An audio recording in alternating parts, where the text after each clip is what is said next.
Bonjour à vous tous. Ravi de vous accueillir donc au sein de ce magnifique espace du campus Microsoft. Merci à Sébastien de nous y accueillir. L'Observatoire Comédia, pour ceux qui ne nous connaissent pas, au fait, aujourd'hui, nous fêtons nos 10 ans. Donc ça fait 10 ans maintenant que nous existons et certains ici autour de cette table, effectivement, le savent bien. Beaucoup d'acteurs d'ailleurs dans la salle le savent également. Donc c'est un temps fort pour nous. L'innovation au sein d'Observatoire Comédia, il est né il y a 5 ans. Et il est né il y a 5 ans grâce à une belle rencontre. Et c'est une belle rencontre avec Jean-Pierre Géraud, ici présent, président du comité Richelieu. Et à l'époque, nous réfléchissions avec Alexandre sur créer une dynamique innovation au sein de l'Observatoire, puisque nous avions senti qu'à la fois les acteurs de la filière étaient en pleine mutation. D'autre part, nous avions vu pointer du doigt quelques entreprises extrêmement innovantes, qu'on appelle maintenant les startups, peut-être les scale-up, et puis j'espère les licornes en France. Et puis là, à ce moment-là, je me suis dit, dans le monde de la communication, c'est très bien. Nous, vous savez, on est des militants pour le décloisonnement des métiers. C'est l'ADN de l'Observatoire. Nous avons souhaité décloisonner les métiers du monde des agences, du monde des médias, du monde de l'événementiel, du monde de la filière industrielle et aujourd'hui du secteur du numérique. Donc, quand on parle de ça, effectivement, il manquait une pièce à notre part d'échange, de compréhension et d'acculturation, qui était le monde de l'industrie, le monde, je dirais, qui était lui-même très engagé dans l'innovation. Et Jean-Pierre, qui lui-même donc préside le comité Richelieu, était extrêmement actif auprès de nos instances publiques, auprès du gouvernement, sur le contrôle de l'innovation également en France. Et à ce moment-là, on s'est rencontrés et je lui ai dit, écoute, nous, on décloisonne. Toi, tu œuvres déjà depuis de nombreuses années dans le monde de l'innovation. Est-ce qu'on n'a pas un bout de chemin à faire ensemble ? Ce bout de chemin, je vais y passer la parole à Jean-Pierre qui resitue le contexte général. Ce chemin, nous l'avons parcouru, nous l'avons initié il y a 4 ans avec les chemins d'innovation. C'est une idée que nous avons eue ensemble, qui était effectivement de réunir notre écosystème et de décloisonner, peut-être au-delà également des métiers de la communication et du numérique, également le monde de l'industrie. C'est ainsi qu'est né les chemins d'innovation il y a 4 ans. Et peut-être d'abord, merci d'avoir fait confiance à l'Observatoire depuis le premier jour, Jean-Pierre, d'avoir accepté qu'on ouvre des sentiers pas faciles d'ailleurs, qu'on a ouverts ensemble entre le monde du marketing et de la com, et on voit que les usages irriguent l'ensemble des métiers de la communication. Merci à toi, Jean-Pierre, de nous avoir fait confiance. Et aujourd'hui, je suis très heureux que cette 4e édition ait lieu. Et j'espère qu'il y aura encore beaucoup d'éditions. Et pour la 10e année de l'Observatoire, voilà, c'est un temps fort pour nous. Merci Dominique, merci à toi. Et bonjour à toutes et à tous. Alors effectivement, c'est le 4e chemin d'innovation. L'année dernière, on l'avait fait à l'ESCP au mois de juin. C'était après les élections d'un président en France qui avait mis l'Europe et l'entreprise au cœur de son sujet et de son projet présidentiel. Et c'était déjà une forme innovante, je dirais, dans le monde de la politique. Aujourd'hui, on le fait dans le monde des GAFA, puisqu'on peut associer Microsoft au monde des GAFA. Et on le fait d'ailleurs dans un cadre, je dirais, politique également d'actualité, puisque vous le savez sans doute, il y a eu la loi Pacte qui a été votée le 18 juin.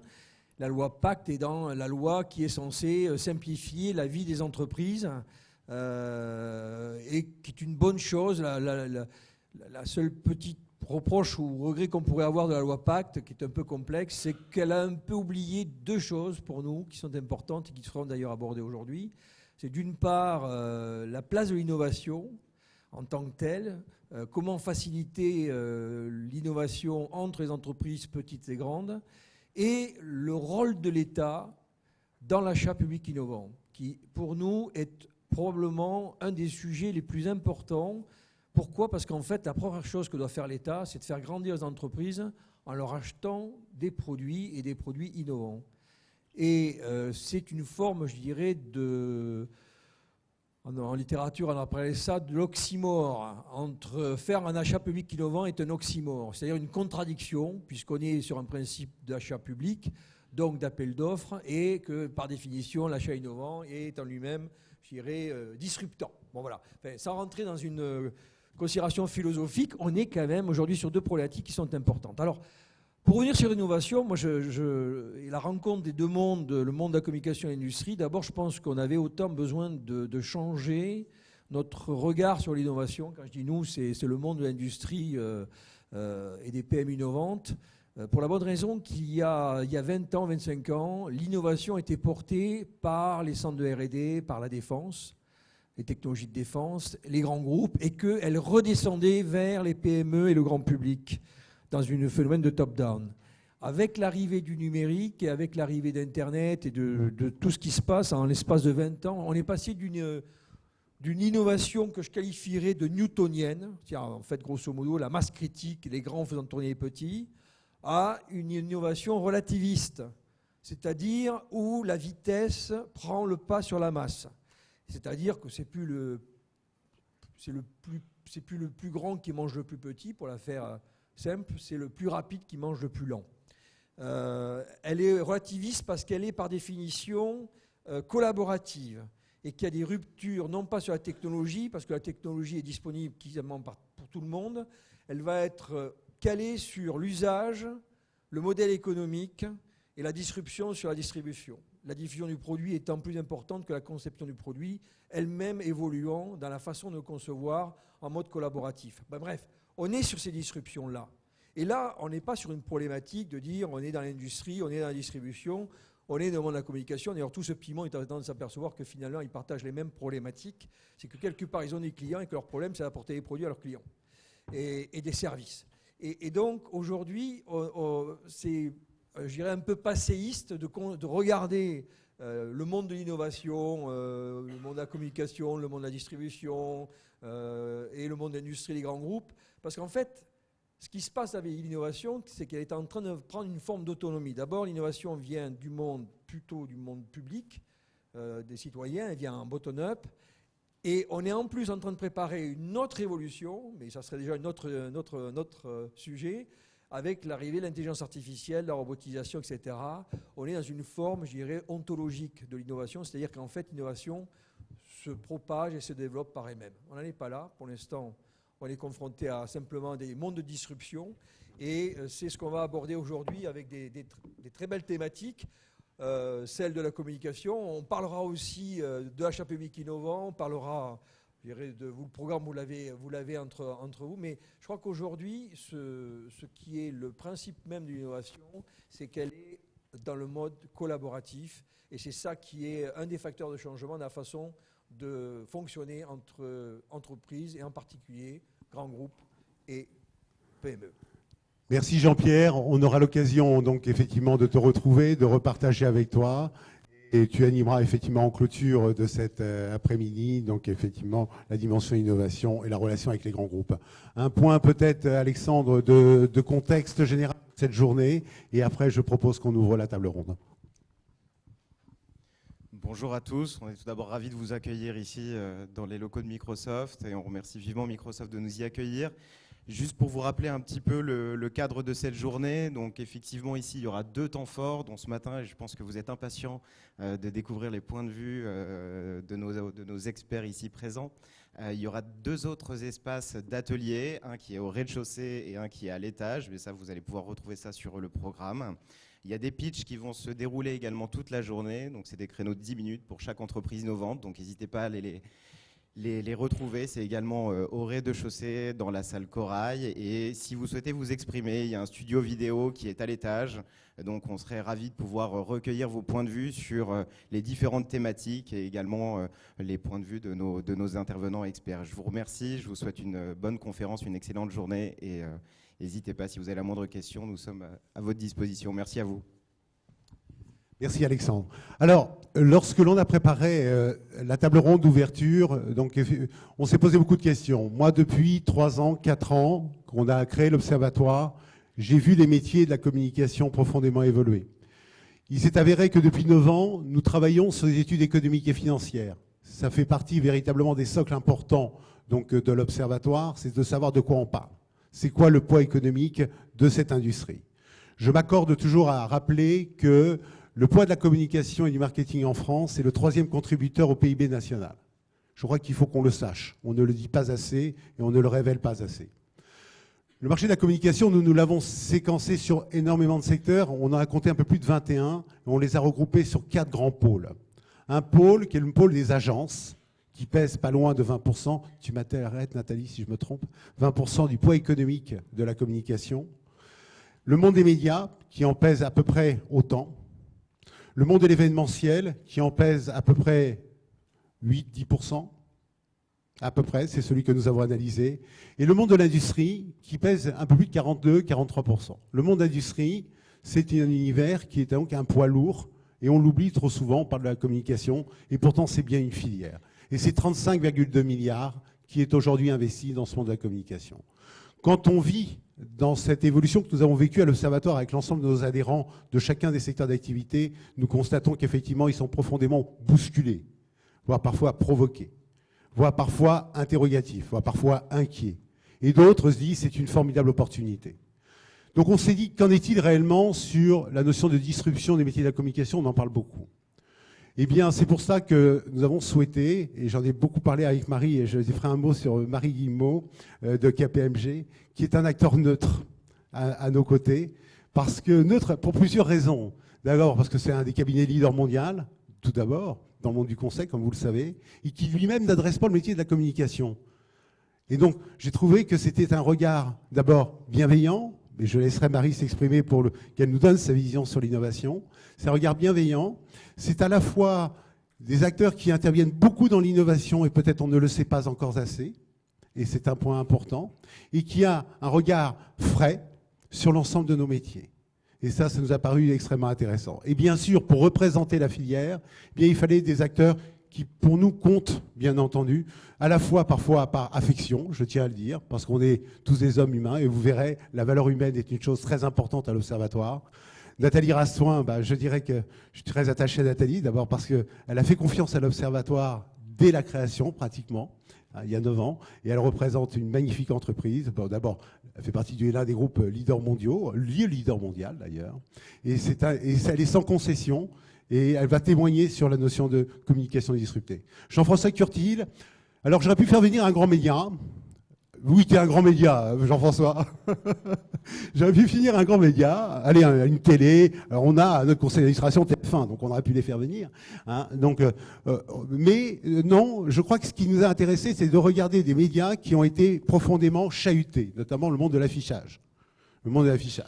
À la fois pour des raisons réglementaires, à la fois pour des raisons de poids économique. Et ils ont été extrêmement segmentés. Et là, Jean-François Curtil, on attend de lui qu'il nous explique comment il a vécu cette rupture. Et puis le monde de l'industrie, elle est caractérisée bien souvent par des personnes. Alors quand je parle du monde de l'industrie, je parle des imprimeurs, des routeurs, donc des acteurs de l'éditique, des papetiers, toute cette population qui aujourd'hui vit là aussi des ruptures profondes. Et puis, on s'aperçoit que dans ce secteur d'activité, il y a des acteurs qui se démarquent, qui retrouvent des modèles économiques, qui remontent dans la chaîne de la valeur, qui redescendent dans la chaîne de la valeur.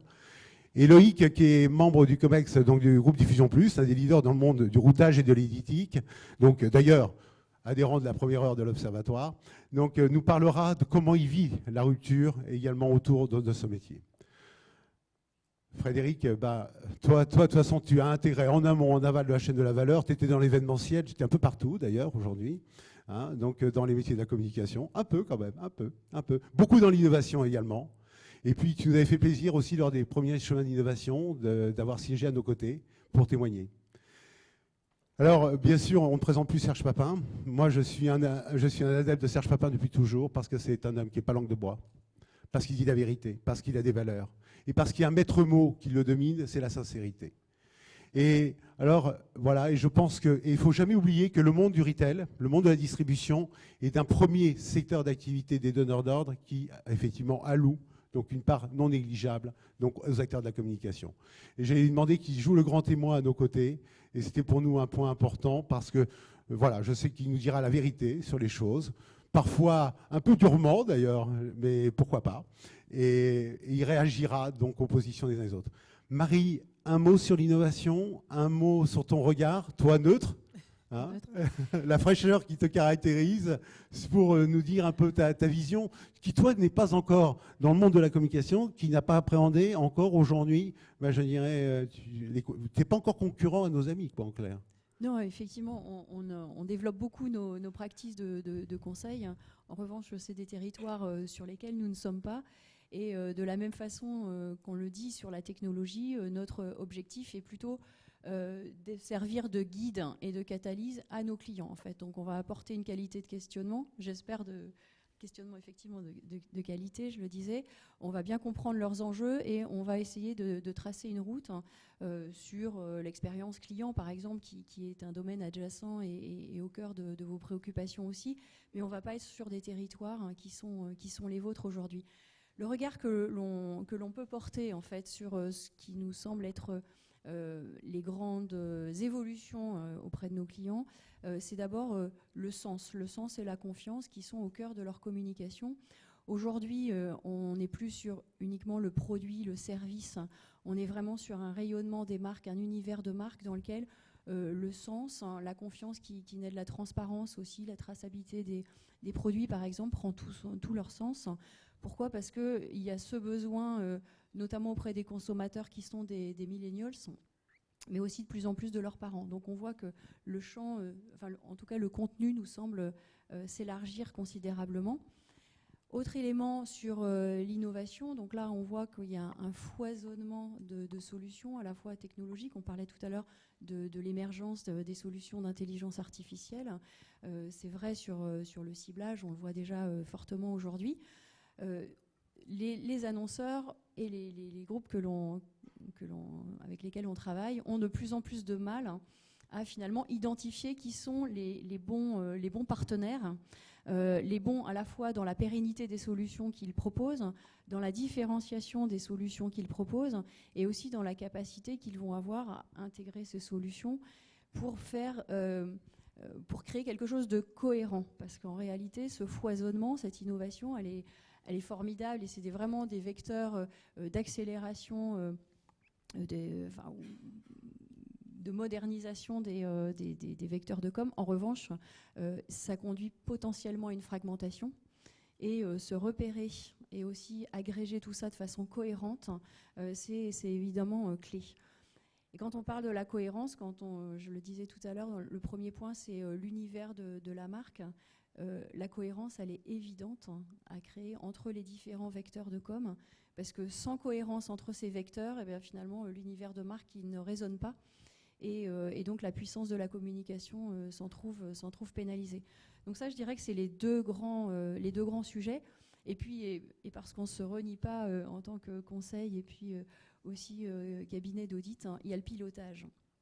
Et on voit effectivement à la fois dans les directions générales, mais aussi les directions financières, marketing com, le souci d'avoir un pilotage étroit des investissements qui sont faits sur les différents vecteurs de communication, plus nombreux qu'auparavant, avec une foultitude de partenaires. Donc là aussi, ça crée de la complexité.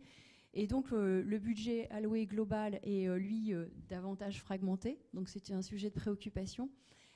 Et quand on parle d'un univers de marque, eh bien, on ne parle pas que de la conversion en chiffre d'affaires. On parle aussi des promoteurs scores, de la qualité de la relation client, de l'expérience client. Et ça fait appel à du jugement et à du qualitatif. Donc là aussi, un enjeu sur lequel il n'y a pas vraiment de bonne réponse aujourd'hui, mais beaucoup de nos grands clients se cherchent sur ce juste curseur entre les différents moyens de diffuser leur communication. Merci Marie. Voilà quelques points posés de réflexion. Et puis je terminerai par Sébastien, parce que d'abord c'est notre hôte qui a accepté de nous accueillir. Et je tenais, au nom de l'Observatoire et l'ensemble de ses organes de gouvernance, à le remercier. Et puis, je le dis sans réserve, je suis toujours assez mal à l'aise avec les GAFA. Je l'ai dit, l'année dernière, on avait fait les chemins d'innovation en disant « c'est quoi la réponse à la française ?» C'est quoi la réponse ? Et quand on met les GAFA, parfois on fait les GAFAMA, et on les décline, et Microsoft est dedans. Moi, ce que je peux dire, c'est que l'expérience que nous vivons avec Microsoft est une expérience extrêmement pertinente. D'abord parce qu'on partage beaucoup dans le monde de l'innovation et des entreprises innovantes. Deuxièmement, il y a effectivement une véritable intégration dans l'écosystème national, des très belles initiatives portées aujourd'hui sur l'intelligence artificielle. Et donc, merci d'être parmi nous. Et tu représentes aujourd'hui l'univers du numérique dans notre environnement des startups que nous fédérons. Nathalie, je ne peux couvrir maintenant, après que Marie nous a donné un peu un cadre. Tu es disruptée ? Alors, totalement. Je suis complètement disruptée. Non, mais Je pense qu'il faut jamais nier quand un business model est totalement chahuté, parce que ça fait perdre énormément de temps enfin, la part de déni qui est classique doit être quand même le plus faible possible. Donc, je voudrais juste vous dire que je reviens du Festival de Cannes. Quand j'étais petite, c'était un festival d'agence. Cette année, le premier sponsor est Accenture Digital. C'est intéressant, c'est la première fois que ça arrive. Premier sponsor du Festival de Cannes, Accenture Digital. C'est nouveau quand même. Et par ailleurs, les plages, les fameuses plages de Cannes, qui étaient historiquement les plages de fête des grands réseaux, sont aujourd'hui les plages de démonstration des GAFA. Alors moi je dis GAFA et pas GAFAM parce que justement il n'y avait pas Microsoft. Absolument. Pourquoi ? Parce qu'en fait aujourd'hui le business model en fait des GAFA, c'est un business model de groupe média technologique. C'est pas un business model purement technologique. Donc effectivement, ça doit être on doit être totalement disrupté, parce qu'entre Accenture, Google et Facebook, il n'y a plus tellement de place d'expression pour les réseaux. Alors ça, c'est le premier point. Je voudrais quand même en rajouter deux autres, parce qu'on n'est justement pas dans le déni. Il y a quand même un paradoxe que je trouve toujours intéressant, c'est que, en fait, on est disrupté par des gens qui veulent tous faire notre métier, par ailleurs. Donc il doit y avoir un truc quand même, parce qu'ils veulent tous faire de la création. Accenture rachète des agences. Google et Facebook ont ouvert des... Alors, ils essaient de ne pas dire agences, eux, parce que quand même, on est leurs clients. Donc, ils ont ouvert des studios, ils ont ouvert des trucs, des schtroumpfs. Voilà. Et bien sûr, les groupes médias eux-mêmes font du brand content. Donc, en fait, on est disrupté dans un monde paradoxal où tout le monde veut faire notre métier. Voilà. Curieux. Et le dernier point que je dirais, c'est que je crois quand même qu'aujourd'hui, il y a un point d'inflexion, et je ne savais pas ce que vous alliez dire, vous le savez, mais je suis absolument d'accord que le point d'inflexion, c'est la question de l'hyper-performance. Il est évident que les agences n'ont pas assez vu arriver la puissance qu'il y a dans la capacité digitale à cibler et à gérer des ROI. Parce que c'est quand même très rassurant de savoir que si vous mettez 100 là, vous avez une manière de prouver que vous sortez 108. C'est très rassurant. Et mea culpa, nous n'avons pas vu la puissance de ça. Mais là, nous sommes à un point d'inflexion de cette hyper-performance. Parce qu'effectivement, dans l'hyper-performance, il y a un certain nombre de choses qui sont en train de se déséquilibrer. Le déséquilibre possible entre la performance commerciale à court terme et le fait de bâtir des marques à long terme est visible. J'ai quand même, aujourd'hui, on a tous admis qu'il fallait piloter beaucoup plus sérieusement nos résultats. Et on sait que si on n'a pas cette intelligence de bâtir des marques, à un moment, les performances commerciales atteignent un plateau. Et on est obligé de réinvestir. Ça, c'est le premier point. Il y a la question de la temporalité. Ça, je pense qu'on peut le prouver, nous, à peu près tous maintenant. Il y a la question de la temporalité, c'est-à-dire qu'une marque, ça se bâtit à court terme, ça se bâtit à moyen terme, et ça se bâtit à long terme. Et c'est vrai que l'hyper-performance trimestrielle, c'est une somme de court terme, et bizarrement, la somme de court terme n'est pas un long terme. Et le troisième point, c'est la croissance. C'est-à-dire qu'une fois qu'on a vraiment absolument tout optimisé, tout, eh ben, il faut des idées, il faut de la créativité pour recréer du désir et de la croissance. Et moi, je pense que des systèmes qui vous poursuivent avec la paire de chaussures rouges que vous avez déjà achetée il y a 3 semaines, au prétexte qu'on a enfin compris que vous aimiez les chaussures rouges, c'est pas du désir, quoi. Voilà. Donc, j'ai encore un peu d'espoir, tout en admettant qu'il y en a du boulot. Merci. Serge a une première réaction. Oui, je pense qu'on peut applaudir Nathalie. Bien, bonjour à tous. Parce que tu es quand même un homme de com. Hein. C'est ce qu'on dit. Là, pour l'instant, je suis au début de la 6e semaine de ma seconde vie et du coup, je vis quand même quelques changements. Mais juste, si vous voulez bypasser les GAFA, vous pouvez aller sur Quant et pas sur le moteur de recherche de Google. Et s'il y en a qui utilisent .com, je les invite à changer sur .fr ou .eu, parce que si Trump décide de couper .com, vous n'avez plus de mail. Hein. tout ce qui est .com passe par les États-Unis. Enfin voilà, c'est des petites choses de base qu'on peut adopter si on veut s'affranchir des GAFA comme ça dans notre quotidien. Alors, ce que ça m'amène, moi, les deux interventions, là, c'est de se dire, au fond, quel est notre terrain de jeu ? Il faut choisir notre terrain de jeu aujourd'hui. C'est une vraie question, parce que est-ce qu'on va lutter, est-ce que les agences vont lutter contre Accenture ? Est-ce que KPMG veut se confronter à Capgemini ? Et est-ce que Système U veut se confronter à Amazon ? Pas aussi simple que ça. Hein. La capitalisation boursière d'Amazon ce matin doit être de 600 milliards de dollars. Celle de notre champion Carrefour, malgré tous les efforts d'Alexandre Bompard, est de 16 milliards d'euros ce matin. Donc déjà, c'est compliqué. Vous voyez. Donc, quel est notre terrain de jeu ? Nous, on a fait le choix de se dire que notre terrain de jeu, c'était une autre modernité que celle des technologies qui sont, comme vous le disiez, disponibles pour tout le monde et assez facilement accessibles. Et on peut les mettre au service, d'ailleurs, de son projet. Mais si on se dit que nous, notre terrain de jeu, c'est plus l'humain, c'est plus du lien, il y a autant de modernité au passage d'avoir un bon boucher que d'avoir la dernière technologie. Sauf que c'est plus compliqué, bizarrement, d'avoir un bon boucher parce qu'il faut donner envie à un jeune de le faire. Il faut le former, il faut beaucoup plus de temps. Mais une fois qu'on l'a, les gens sont ravis et ils vont faire des courses dans le magasin et il y a du coup une très forte croissance. Donc il y a une espèce aussi, on est dans un monde paradoxal. Vous le disiez tout à l'heure, il faut savoir conjuguer ces paradoxes. Si on prend ce monde dont on parle que du digital, etc. Et actuellement, moi, je constate que là où les choses sont bien faites, il y a une espèce de revanche des vendeurs. Ouais, c'est dingue, on nous parle que des courses sur Internet, et en même temps, quand il y a des bons... Regardez, allez faire vos courses dans un Apple Store, vous serez ravis parce que les vendeurs sont, alors pour le coup, sont vraiment très bons, beaucoup plus que, je sais pas, qu'un préparateur en pharmacie. Qui devrait être un professionnel de santé, mais qui est nul. Voyez.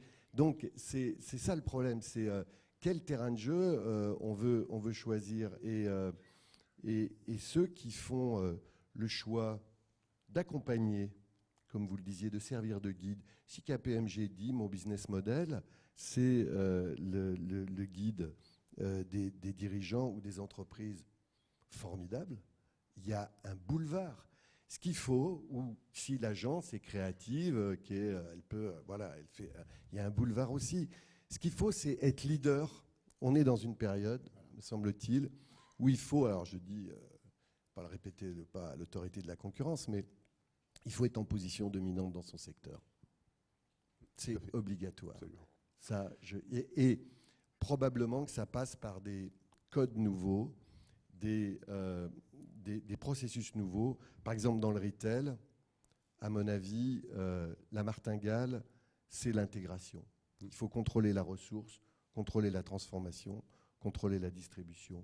Il y a une prime aux choses qui sont contrôlées sur l'ensemble de la filière aujourd'hui. C'est-à-dire qu'il faut avoir une position, ce qui oblige, encore une fois, à revenir sur son terrain de jeu. Et puis, l'entreprise est... Oui, je ne veux pas être trop long, hein, mais au fond, non, mais l'entreprise est un média aujourd'hui. C'est ça qui va être une chance formidable. Vous segmentiez tout à l'heure, j'écoutais dans votre proposition, vous disiez il y a les médias, il y a l'événement, et finalement, l'entreprise qui veut porter le débat dans l'intérêt général, aujourd'hui, elle doit être elle-même un média, avec tout ce que ça sous-tend derrière. Et c'est ça la nouveauté. Alors, tu parles d'intégration, Loïc. C'est très compliqué pour un acteur de l'industrie aujourd'hui, donc effectivement, parfois très décrié. Le mot du papier, le mot d'impression, ça fait ringard. Voilà, dans le domaine. Nous, on y a toujours cru, parce qu'on pense que d'abord, il faut respecter un poids économique très fort, qui est celui de cette même filière, hein, qui est dense.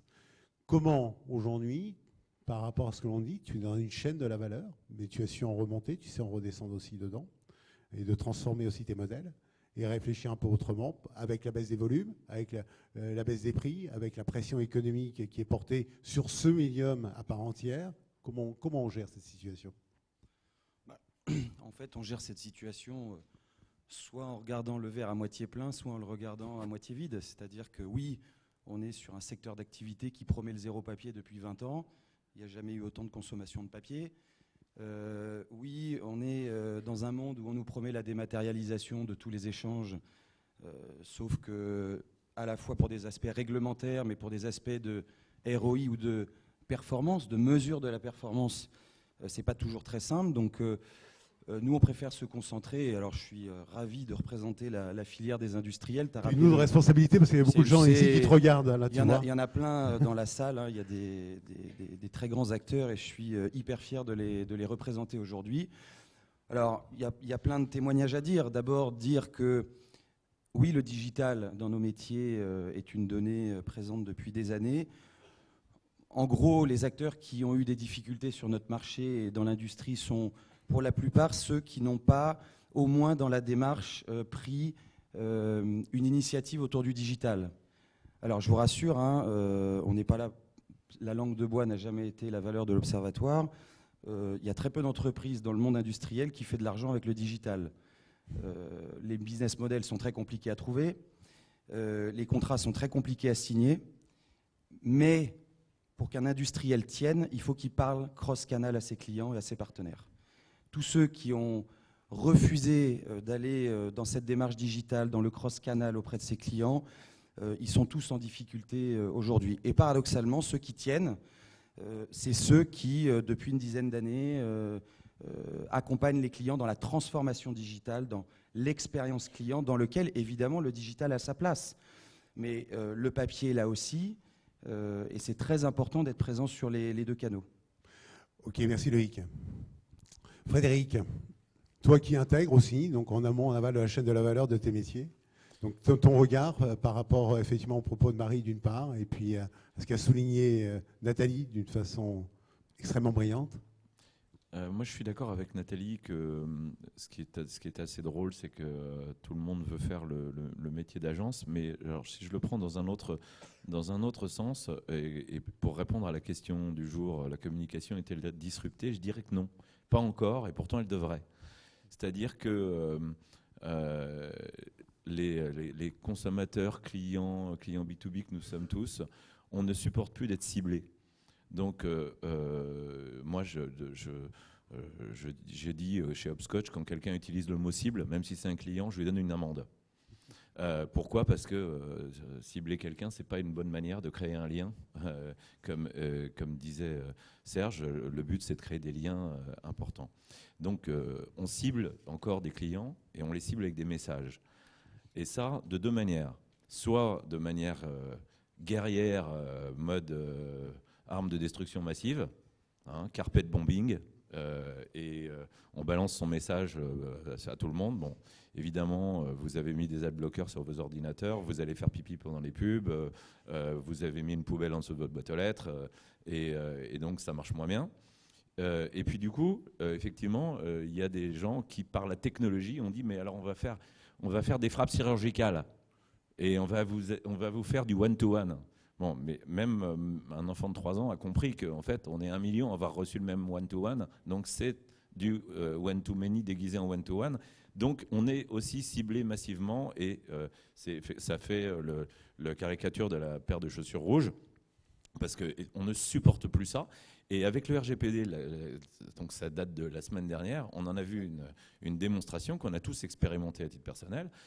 C'est qu'il y a plein de gens qui vous veulent du bien, qui vous envoient des messages en vous demandant si vous acceptiez de continuer à recevoir les messages. Et vous avez répondu non, même à des gens que vous aimez beaucoup. Parce que vous n'avez pas envie d'être ciblé, même par vos amis. Voilà. Donc, ça veut dire quoi ? Ça veut dire que la communication doit être disruptée parce qu'il y a un grand pain point de la part des gens avec lesquels on essaye de rentrer en relation. Oui. Et c'est là où mon métier, c'est des relations publiques. Public, ça s'écrit CS, pas QUE. Hein. QUE, c'est les filles publiques. Nous, on fait des relations avec les publics. Et les publics, ils ont envie de vivre de façon équilibrée, communautaire, avec une cohérence. J'ai entendu le mot tout à l'heure que j'aime beaucoup aussi, la cohérence relationnelle, que les marques peuvent contribuer à créer, que les entreprises, qui sont des médias absolument, peuvent arriver à générer. Mais c'est quelque chose de complètement nouveau à réinventer. Et tout à l'heure, si on a le temps, je pourrais donner quelques pistes de solutions, dont des choses qu'on expérimente avec Microsoft d'ailleurs. Oui, également, je voudrais quand même souligner une notion. C'est-à-dire qu'on parle beaucoup de digital, on parle beaucoup de numérique. Hein, je rappelais tout à l'heure, vous savez, dans les 35 milliards, la part du digital, c'est 4,2 milliards, je crois. Hein. C'est ça, Sébastien, je ne me trompe pas. Hein, c'est à peu près ça. Donc, je crois qu'il y a aussi, là aussi, à un moment donné, on oublie un peu la réalité économique dans laquelle nous naviguons. C'est-à-dire que ce n'est que 4 milliards sur 35 milliards. Et pour autant, c'est ce qui alimente tous les débats, c'est ce qui alimente tous les médias, c'est ce qui alimente la presse en permanence. On ne parle que de ça. Donc je crois qu'il y a aussi cette notion sur laquelle il est quand même important de se porter notre attention. Jean-François, quand j'ai rencontré, moi, l'affichage, on le connaît depuis toujours, et on a l'impression quand même qu'on est sur un média un peu en déclin. En plus, il y a donc deux chocs, un choc de modèle économique, un choc également réglementaire, parce que là aussi, l'environnement nous concerne tous, et vous n'avez pas échappé à cette dimension-là. Je te laisse. Non, c'est bon. Tu es équipé. D'abord, je suis ravi parce que on m'avait dit ici, il n'y a pas de langue de bois. Alors franchement, je trouve qu'on est servi. Moi, depuis 5 ans que j'ai l'honneur de diriger cette belle maison, jamais, à chaque fois que je rentre dans une agence, on me dit bon, t'en es où du sujet de l'achat programmatique? On ne fait pas un rond sur la programmatique, il faut le savoir. Mais par contre, si on n'en parle pas, on passe vraiment pour des ânes. Donc, on a un programme formidable de développement de la programmatique. On doit faire à peu près 100 000 balles de chiffre d'affaires sur 130 millions d'euros. Mais si on n'en parle pas, on passe à côté. Bon, très bien. Alors là, je rejoins complètement votre analyse, Frédéric. Les gens ont horreur d'être ciblés, quoi. C'est insupportable. Or, tout l'enjeu de la programmatique, c'est de cibler les gens. Alors, en fait, moi, on est parti, nous, d'un raisonnement chez Exterion Média qui était, en fait, 2 constats. Le monde a mis 30 ans pour vendre 1 million de télé, 20 ans pour vendre 1 million de radios, 10 ans pour vendre 1 million d'ordinateurs individuels, 48 heures pour vendre 1 million d'iPhone. Bon, déjà, on se dit, qu'est-ce qui se passe? Il se passe que, finalement, tout ce qui pilote aujourd'hui la réussite d'une entreprise, c'est la manière dont elle va créer un lien entre son produit et le client. Et finalement, la transformation digitale dans une vieille maison comme Exterion Média, je vous rappelle, pour les plus anciens, ça s'appelle Giraudy à la base. Giraudy, ça a plus de 100 ans. Tout le monde nous prédisait la mort de l'affichage il y a 15 ans. Ah non, c'était ringard de bosser dans l'affichage, c'était une horreur. D'ailleurs, ça s'appelait l'affichage. Aujourd'hui, moi, je n'affiche plus. Je ne suis plus afficheur. J'ai externalisé les fonctions d'affichage. La valeur ajoutée, elle n'est plus là. Je ne suis pas un afficheur. Je trouve des emplacements, je crée un lien entre mon emplacement et le client, et j'essaie de le vendre le plus souvent possible, le plus cher possible. Alors évidemment, il faut que ce soit efficace. Pour que ce soit efficace, je collecte de la data. Je ne vous dis pas ce qu'on me vend comme data. Il y a des moments où je me dis, mais c'est mieux que Knorr ou Minute. Combien de chiffre d'affaires sur la data? Puisque tu fais que 100 000 sur la programmatique, donc tu fais combien? Non, mais c'est-à-dire que moi, je collecte la data, je la compile, et j'essaie de faire le tri, parce que franchement, il y a de tout. Mais la data nous permet quand même aujourd'hui d'avoir un raisonnement héroïste auprès de nos clients. Et de leur dire, bah oui, si vous investissez 100, il est possible que vous obteniez 104 ou 106. Mais il est possible, hein. Ce n'est pas une garantie. Et quand on retrouve 98, toute la difficulté, c'est de dire au client, bah, désolé, mais le retour, c'est 98. Mais il faut cette transparence. Il y a un élément aussi incroyable et qui illustre cette révolution incroyable. C'est que dans les 10 premières capitalisations mondiales, il y en a 6 qui n'existaient pas il y a plus de 20 ans. Elles ont toutes un point commun, c'est la digitalisation. Après, il y a un autre sujet. C'est bon, très bien, il faut se transformer. Donc on se transforme. On met en place des... Vous savez, par exemple, que... Bon, là, vous aurez du mal, parce que... Sauf pour ceux qui ont chargé le code Wi-Fi, mais vous pouvez aujourd'hui, en tapant Prox Affiche sur votre téléphone portable, commander un panneau au coin de votre rue pour vendre votre voiture, vendre votre appartement, déclarer votre flamme à votre conjoint. On est aujourd'hui capable de vous vendre un panneau pour une durée déterminée, c'est vous qui choisissez, là où vous voulez. Ça, ce n'est pas de la programmatique. Ça, c'est du lien entre le produit et le client.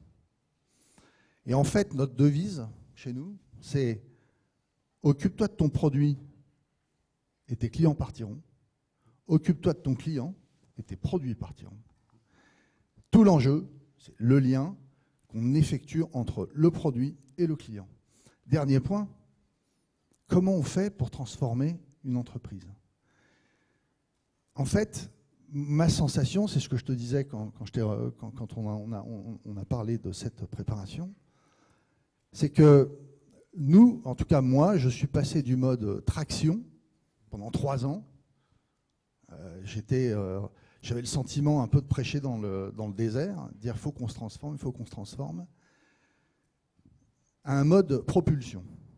C'est-à-dire qu'aujourd'hui, j'ai vraiment l'impression d'être dans une sorte de fusée de dragster où le COMEX, pour le coup, pilote et ne conduit plus, donne une direction et c'est derrière que ça pousse.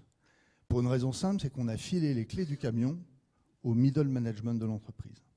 On a dit, c'est à vous de penser l'entreprise de demain et vous êtes quand même, vous, nos collaborateurs, vous êtes les utilisateurs quotidiens de ces outils qui créent du lien entre un produit et un client. Eh bien, allez-y et inventez-nous l'entreprise de demain. Ça a changé radicalement la manière de fonctionner dans l'entreprise et on voit des résultats que moi, je n'imaginais pas. Serge, ça t'évoque quoi tout ça? On est passé aux agences, on est passé à l'industrie. Tous ces gens-là, tu les connais par cœur parce que tu as été un grand donneur d'ordre. Tu leur as alloué beaucoup de budget. Non, mais j'adore. On a donné le pouvoir au middle management. Je trouve que c'est... enfin, je ne sais pas si c'est vrai, si c'est la réalité. Tu peux venir chez nous, tu vas voir, c'est étonnant. Ce qu'on a fait, c'est qu'on a détecté 20 talents du middle management de l'entreprise. On a 40 agences en France, donc il y a des directeurs commerciaux. Ils sont plus jeunes aussi. Ils sont plus jeunes. Ouais. Et on leur a dit, voilà, vous avez carte blanche sur 20 sujets qui ont été votés au sein de l'entreprise comme étant les grands sujets de la transformation pour les 3 années qui viennent. On a baptisé ça autour d'un programme qui s'appelle #Exterion Média France 2020. Et on leur a dit, allez-y, c'est carte blanche. On se retrouve une fois par mois dans mon bureau, on fait les arbitrages et vous avancez. Ouais. Moi, je trouve ça formidable. Alors, évidemment, c'est des classes d'âge qui ne sont pas les mêmes, mais ce qui veut dire qu'aujourd'hui, on ne sait pas tirer parti de l'ensemble des collaborateurs. Et probablement, quand on élargit un peu le cercle comme ça, et qu'on donne accès à des générations nouvelles, ça génère un engagement incroyable. C'est très, très bon exemple, je le communiquerai. Et votre lien et l'adaptabilité du lien à un endroit, moi, ça me fait penser, en tirant sur le fil de cette idée et du changement d'époque que l'on vit, c'est-à-dire que et ça vaut pour les médias, je pense, ça vaut pour les agences. Et on passe d'une descente médiatique qui partait du fait national, pour faire simple, avec des médias nationaux, à probablement, et c'est pas facile à inventer ou du moins à trouver les bonnes méthodes. Ce qu'il faut aujourd'hui, c'est du multilocal qui remonte pour faire un halo national, sur le plan des médias notamment. Et c'est pas facile, parce qu'il faut du coup une organisation. C'est pour ça que Giraudy, enfin, je l'ai connu au Giraudy, moi, ou en tous les cas l'affichage ou le data, parce que à de beaux jours, si on arrive à faire en sorte que le multilocal ou parce que dans le local, on peut faire vivre une expérience aux clients et une diffusion du produit avec, je sais pas, il peut y avoir du street marketing, il peut y avoir, si c'est un produit d'alimentation, il peut y avoir des restaurants qui vont le mettre en place, des retailers qui vont le mettre en place. Donc il faut avoir une attention portée au local et la conjuguer pour en faire un élément national.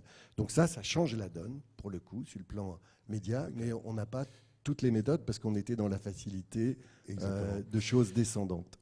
Serge, moi je rebondis sur la valeur humaine. Je crois que lorsque j'ai eu les échanges avec chacun d'entre vous, et lorsque j'ai préparé avec Marie, au moins à chaque fois, il y a la valeur humaine, il y a le talent des collaborateurs. Jean-François, tu le matérialises d'une façon extrêmement claire sur ce sujet-là. Quand j'ai échangé avec Sébastien, c'est ce qui m'a mis, le dernier point qu'il voulait, lorsqu'il me dit la communication est disruptée, il m'a dit, Dominique, n'oublie jamais un truc, c'est les talents et l'être humain. Sébastien, et je crois que peut-être je vais te repasser la parole, toi qui es l'acteur du numérique ou du tout numérique, pas du tout, et pas seulement, hein, donc ta lecture, ta réaction, ce nouveau entrant donc, dans cet écosystème de la communication, alors je dis nouveau, depuis plusieurs années, hein, naturellement, mais qu'est-ce que tu peux nous dire ? Est-ce que tu vas nous rassurer, tu vas nous inquiéter? Parce que moi, je suis quand même assez inquiet. Hein. J'ai entendu encore Facebook a inventé encore un truc ce matin incroyable. Donc qu'est-ce que tu nous dis? Bonjour à toutes et tous. En 2012, Marc Andreessen, qui est un des plus gros investisseurs de la vallée et fondateur de Netscape, disait « Every company is a software company ». Nous sommes toutes et tous des collaborateurs ou des créateurs de tech company aujourd'hui. C'est une des conséquences des 2 décennies précédentes où tout devient numérique. Si on n'intègre pas cette composante tech aujourd'hui, on va être victime de quelque chose qui a été évoqué un petit peu auparavant, du digital darwinisme. Ce n'est pas le plus fort ou le plus petit qui gagne au final, c'est celui qui s'adapte le mieux, qui s'adapte le mieux aux nouveaux usages ou qui crée des nouveaux usages. Et ça, c'est un gros facteur de différenciation. Et pour prendre le contrepoint de Frédéric, je n'ai pas envie de répondre par oui ou non sur la communication est-elle disruptée. Tous les secteurs sont disruptés aujourd'hui, quels qu'ils soient. Donc ça, c'est le premier point. L'autre, plus spécifiquement au niveau de la communication, il y a quand même pas mal de facteurs de disruption. On a beaucoup parlé d'intelligence artificielle. Et moi, j'ai envie de dire que c'est un nouvel invité à table. C'est un nouveau membre de l'équipe intelligence artificielle et c'est un facteur de disruption. Nathalie parlait des Cannes Lions. Il y a un festival de communication assez important en Belgique qui s'appelle les Mix Awards. Ils ont créé un juge qui s'appelle Pearl. Pearl, il est intéressant parce que contrairement à un être humain qui a passé 5 heures dans une salle sans fenêtre pour juger un cas de communication, savoir s'il est bon ou non, pour donner un prix, il peut devenir par moments subjectif, surtout quand les cas passent très rapidement les uns après les autres. Pearl a été éduqué avec à peu près 10 000 cas en fonction de la stylistique, de la tonalité des messages, des call to action, etc., pour savoir ce qui est une campagne performante et ce qui ne l'est pas. Pearl a permis de présélectionner une dizaine de cas, dont un des cas a été sélectionné par le jury et a gagné. C'est intéressant parce qu'on peut parler de communicants augmentés grâce à cette IA. Donc on peut être sceptique ou ne pas l'être. En tout cas, c'est une réalité aujourd'hui, donc autant l'embrasser et faire avec, et avancer avec, bien sûr. Donc ça, c'est un point. J'étais très sensible au point de Serge Papin sur la partie toute entreprise est un média. Et j'ai envie d'aller encore plus loin, et pour reparler sur la partie valeur humaine, nous sommes toutes et tous des médias. Nous sommes toutes et tous des ambassadeurs, des représentants de notre entreprise. Et là, on ne parle pas d'intelligence artificielle, on parle d'intelligence humaine. Comment cette intelligence humaine, cette expertise, cette valeur de mes collaborateurs, je la mets en avant et je facilite leur prise de parole, la valorisation de leur expertise. Et il y a de plus en plus d'entreprises aujourd'hui, certaines ne le font pas, je ne vais pas les citer, on va dire des compétiteurs, d'autres le font, et nous on est les premiers à inciter des collaborateurs à pouvoir s'exprimer sur un sujet ou un autre, soit sous un angle publicitaire, soit sous un angle qui ne l'est pas, et même s'il y a une faute d'orthographe dans le message qui représente l'entreprise, le message il est authentique, il est honnête, il n'est pas aussi lisse que certaines campagnes qui sont absolument parfaites et qui finalement, par moments, ne sont pas aussi percutantes et bien prises que des messages spontanés. Et donc on essaye d'encourager cette spontanéité des messages, un peu de l'orchestrer, mais en donnant beaucoup de liberté. Et je crois beaucoup à ça, la liberté d'expression de chacun au sein d'une entreprise, si la culture est bonne. Et dernier point, la notion de culture et valeur est absolument fondamentale aujourd'hui. La notion d'engagement en entreprise qui a été évoquée est absolument importante aujourd'hui. Si mon dirigeant, si mon CEO n'est pas reconnu sur le marché, s'il fait des choses qui sont orthogonales aux valeurs d'aujourd'hui, lorsque l'entreprise va communiquer sur les réseaux sociaux, les backlash sont immédiats. Immédiats. Et donc, toute campagne de communication sera contre-productive. Donc, la valeur d'un comité de direction, du dirigeant, et la capacité qu'il a à créer une culture positive, un engagement positif est important. Et véritable dernier point, on a beaucoup parlé des GAFA. Nous, on n'est pas directement dans le secteur de la publicité, aujourd'hui en tout cas. Et juste ce que je veux dire à ce niveau-là, c'est que tous ces grands acteurs, et là je m'inclus à l'intérieur, on a une responsabilité. On a des responsabilités dans les territoires, dans les pays dans lesquels on est. Et moi je dirais principalement à deux niveaux. Des responsabilités au niveau de la formation des individus.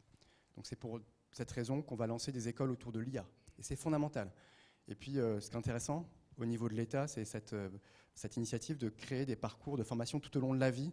C'est absolument fondamental. Tout le savoir qu'on a aujourd'hui, il est remis en cause demain. Donc je vais me former tout au long de la vie. Et l'autre point, en tant qu'acteur américain en France, on a une responsabilité de faire grandir les écosystèmes. Criteo est un acteur qui est passé par des accélérateurs. On les a coachés techniquement, on les a coachés d'un point de vue business. C'est devenu un des grands. On a cette responsabilité que des acteurs dans des pays comme la France, ceux de la e-Factory, ceux de Station F ou d'autres incubateurs ou accélérateurs, deviennent des géants de demain. Et ça, c'est absolument essentiel pour nous aujourd'hui. Sébastien, Marie, t'as envie, alors ta vision, c'est disrupté, c'est pas disrupté? Qu'est-ce que tu tires comme enseignement à ce stade? Et est-ce que tu as envie de faire les métiers de la com? Parce que c'est quand même la question que j'ai envie de te poser. Est-ce que tu veux faire les métiers de la com au sein de ton cabinet? C'est peut-être pas le sujet aujourd'hui, effectivement, mais pour la disruption, oui, et je pense qu'on le voit bien, c'est sur les médias eux-mêmes, les canaux eux-mêmes, mais aussi sur le contenu des messages qu'on voit à la disruption. Moi, ce que j'apprécie particulièrement dans la table ronde, et c'est ce qui, à mon avis, donne le plus envie, c'est sur la relation humaine, le changement de dynamique que l'on a, à la fois dans les entreprises, Jean-François, c'est ce que vous indiquiez, mais aussi avec les nouvelles générations. C'est-à-dire qu'en fait, il y a une ouverture des acteurs traditionnels qui étaient peut-être dans une phase assez stable de quiétude, on va dire, et qui aujourd'hui apprennent de leurs millennials en interne, s'ouvrent à des écosystèmes où je dirais les startups ne sont plus vues comme finalement des sociétés faciles à absorber, mais au contraire, il y a un vrai respect, et nous on le voit aussi en travaillant dans d'autres secteurs d'activité. Les startups aujourd'hui apportent des contenus, apportent des propositions de valeur qui enrichissent celles des acteurs plus traditionnels ou celles des annonceurs dans le cas présent. Et il y a moins un lien de prédation qu'auparavant. Et c'est ce qui, à mon avis, fait toute la différence aujourd'hui. Davantage de respect, davantage de co-construction aussi des solutions.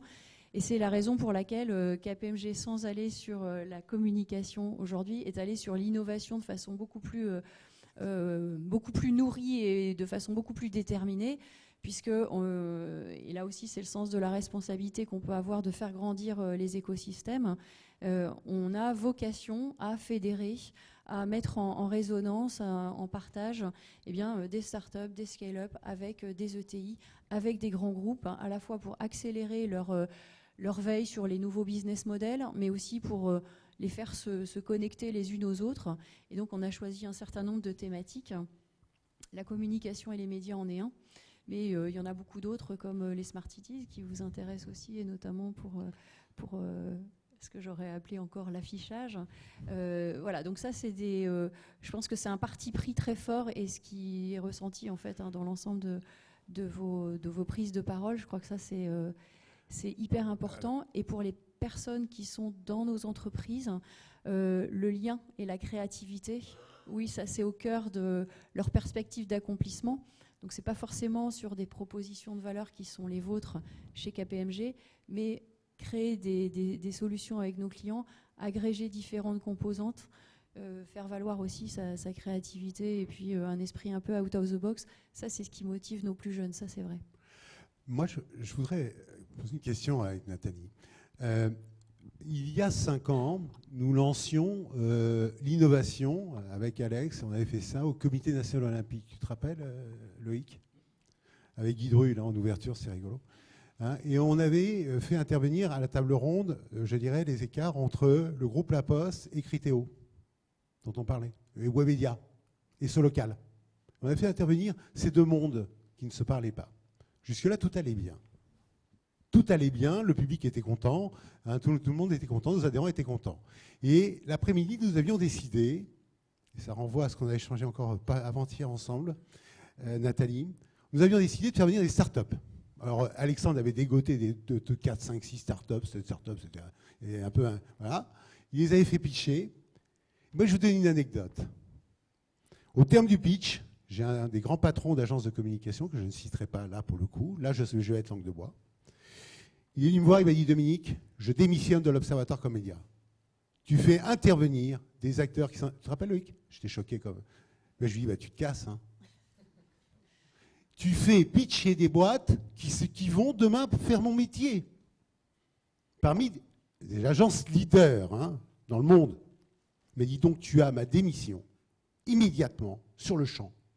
Parce que c'est un scandale de montrer à un public d'annonceurs, parce qu'il y avait beaucoup d'annonceurs qui étaient venus, ils découvraient le monde de l'innovation, c'est un scandale de montrer aux annonceurs des sociétés innovantes.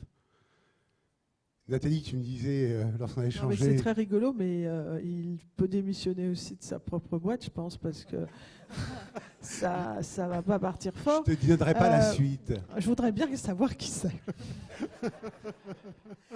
Il se trouve que moi, je fais partie de la ACC, qui est notre syndicat. Il y a 5 ans, j'ai créé le Startup Project. Donc, nous en sommes à la 5e édition du Startup Project.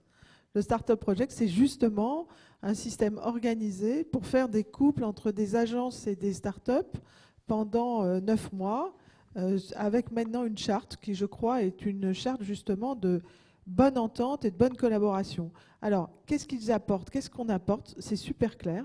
Ils apportent effectivement une fraîcheur, une technologie, enfin ce que peut apporter une start-up. Et nous, on apporte du market access.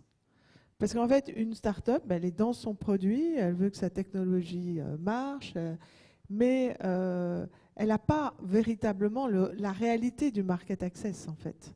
Elle n'a pas la vraie question du client, qui n'est jamais si j'essayais cette technologie. Mes clients, ils ne sont pas là pour essayer des technologies, ils sont là pour faire grandir leur marque et leur business.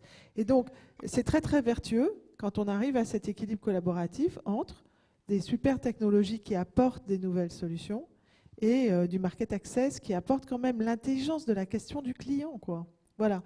Mais je voudrais revenir sur l'AI, parce que j'ai été interpellée par ce que tu as dit, mais en fait, je ne suis pas du tout d'accord que l'AI est un bon juge créatif, et je vais expliquer pourquoi en 2 points. Je pense que ça, c'est très important comme discussion. D'abord, je suis désolée de ne pas travailler avec vous, mais je travaille avec un type qui s'appelle Watson, depuis quelques années. Donc, bon, l'AI, c'est formidable. Hein. L'AI, c'est une accélération de la performance. Donc, il n'est pas du tout question de faire comme le type, là, de dire, oh, l'AI, ça ne va pas marcher. Non, non. C'est génial. En même temps, justement, j'étais à Cannes avec mon pote Watson. Et ils ont fait beaucoup de travail, en fait, sur justement la compréhension créative. Et par exemple, aujourd'hui, il y a des programmes qui vous permettent de faire un faux Renoir. Un Renoir, une idée de Renoir, vous voyez?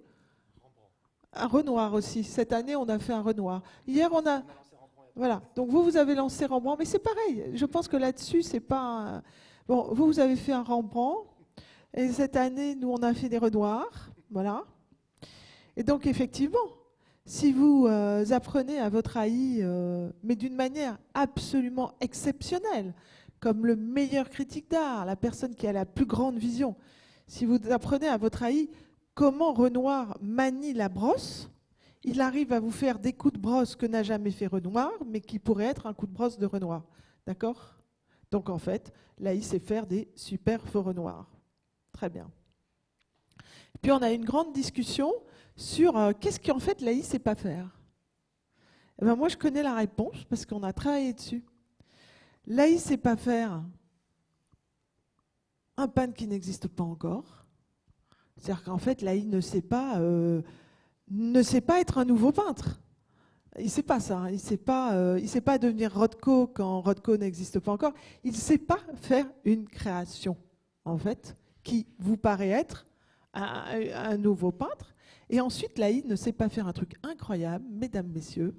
Dans un Renoir, l'AI ne sait pas faire un nouveau regard. Et là, on en revient, mais purement à la relation. Imaginez-vous, l'AI sait faire des nouveaux coups de brosse, etc.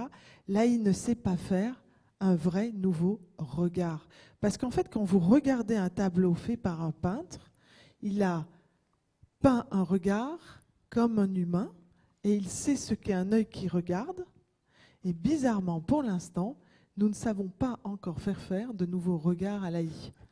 Donc je pense que là, on est, il se faire tout le reste, mais on est dans ce moment où la technologie ne fait pas toute la relation. Bien. Alors, je sais qu'il y a beaucoup de réactions donc, à cela. Le temps va nous être compté parce qu'on est attendu. Mais Serge, tu vas conclure. C'est toi qui vas conclure. Le temps nous est compté. Puis on va être attendu sur d'autres tables rondes où on va parler encore de ces sujets-là, de l'innovation. Serge, il faut que tu nous fasses la conclusion. C'est à toi qu'elle appartient. Et on t'entend parce que le temps nous est écoulé maintenant. Bah écoutez, je vais peut-être vous paraître un peu décalé dans ma conclusion. J'étais récemment à faire un débat avec un dénommé Marc Alévi, qui est un physicien qui fait des conférences comme ça, qui est intéressant d'ailleurs. Et il disait, vous savez, il y a deux courbes. Il y a la courbe rouge et la courbe verte. Et en fait, la courbe rouge, c'est la courbe qui nous emmène un peu peut-être la tête dans le mur, hein, parce qu'il y a ces questions avec le réchauffement climatique, avec toutes les travers que pourront nous apporter si on les contrôle mal, l'intelligence artificielle, etc., avec les menaces de guerre, etc. Quand on va, voilà. Et au fond, l'institution, à son insu même, nous emmène dans cette courbe rouge, dont il disait, lui, qu'elle avait démarré avec la guerre 14-18. Parce qu'on recherche la croissance, parce qu'on recherche à notre insu même, regardez, hein, on est toujours sur les mêmes modèles, c'est difficile. Donc, voilà. Alors, il disait ça, je ne vais pas trop rentrer dans le détail, mais il dit peut-être on a une chance que la courbe verte croise la courbe rouge et qu'à ce moment-là, les choses soient plus positives. Et la courbe verte, mes chers amis, elle viendra de nous. Elle viendra de nous, individus. Elle deviendra de nous, entreprises, qui donneront plus de sens. Elle viendra de nos propres initiatives. Elle viendra de la société civile. Elle viendra, comme dit Pierre Rabhi, si chacun prend sa part. Donc, au-delà de tous nos discours de ce matin qui sont très intéressants, je vous encourage tous à réfléchir à ça et surtout à nourrir la courbe verte. Voilà, merci à vous. Merci. Je voudrais qu'on applaudisse l'ensemble des intervenants. Merci Serge. Voilà, tu nous donnes encore beaucoup d'oxygène, beaucoup d'envie, beaucoup d'ambition. Je vais vous souhaiter une belle journée. On aura l'occasion de se retrouver dans un certain nombre d'autres tables rondes. Et bien sûr, je compte sur vous pour vous revoir très vite parce qu'on n'a pas été au fond de suffisamment de choses et ce n'était pas possible. Mais voilà, merci encore et à très très bientôt. Et je vous invite à aller voir un petit peu le village d'innovation et rejoindre des prochaines conférences qui vont donc effectivement s'ouvrir successivement là maintenant. Merci, à tout à l'heure.